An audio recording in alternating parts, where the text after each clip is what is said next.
likes her, so Dr. Parrish immediately needs to win Dr. Martin's affections, not only because she's smart and beautiful and clever, but because if Dr. Parrish wins, then Fargo loses. And that is their relationship. When you did your original appearance in 4.0, did you know that you'd be coming back for this extended role? Was there a sense that this could become a recurring gig? Amy said if this character works, then we would really like to fit you in for 4.5. And it sort of felt kind of like an extended audition for me, and I had to just forget that and leave it out and just do my best job. And I think before we were even done with production, Jamie said, we're loving Dr. Parrish and we want to have you in for more. Will you come back for the back half of the season? And I said, yeah, how many? And he said, I don't know, how many can you be in? And it was great. It was a terrific, terrific season for me. So is it a question now of toning down the character to make him a little more palatable long term? Is he a kind of annoying character on some level, or are you amping him up and really taking him into that next? Characters always evolve over the course of a season. I mean, unless something is explicitly plotted out and it's like, and you are the killer, things are constantly open to evolution and to changing. And things happen on the set that can never be predicted in the writer's room. And character relationships develop between actors and just because of certain things in scripts. And that really affects how a character evolves and changes. I don't think Dr. Parrish changes too much. I mean, his function in the show is to be sort of a guy you love to hate, and he's not heroic and he's not selfless, and he's kind of a dick, and that's just sort of who he is, and I think he remains true to that. I mean, even guys that are giant dicks have moments of kindness, but that is sort of who he is, and I work real hard to stay true to that. So do we get to see Dr. Parrish's side of things, though? You know, do we sort of start to understand where he's coming from, or is he always more seen from Fargo? You know, I think that would be revealing too much. Fair enough.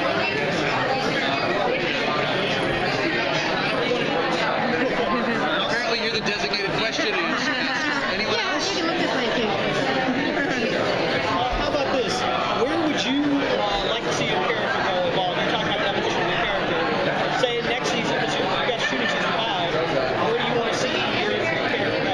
That's a tough question to ask because I already know the actual correct answer to it. I love the relationship that develops between Parrish and Carter, because Parrish, you know, everybody in Eureka is just sort of like, oh, Carter, you're an everyman and you're cute and you kind of don't know things, and Parrish is like, you are so stupid. And Colin and I are such good friends that we developed this really wonderful relationship where we were, he's being patient and Parrish is being a jerk, and Parrish mistakes his patience for weakness, and it makes for some of my favorite scenes to shoot, and I would love to see more of the relationship between the two of them. One of the show's coolest aspects is its cast. It's one of the strongest parts of the show. Were there any relationships with characters that you did not necessarily foresee as being an interesting part? Like, was there a moment where you were having a scene with one of the characters and you were like, huh, I didn't realize that, you know, Parrish's character could have this? Yeah, actually, there was a moment that happened during rehearsal where I have a scene with Joe Morton and Colin, and we're trying to do something, and it's kind of time sensitive, and I don't remember exactly what it is, but it's sort of like, really, if we could stop the world from flipping itself inside out and imploding, and, you know, put the lava beast back in the hole and prevent the Balrog from climbing out, that'd be great, guys. Fix the thing. And we have this thing where we're sort of analytically talking about a thing, and just in rehearsal, Joe and I realized we're both scientists, so we could get excited about the science behind something and start sort of geeking out about the science of this thing, while Colin's like, guys, world's melting, maybe geek out later, and it changed the relationship between Parrish and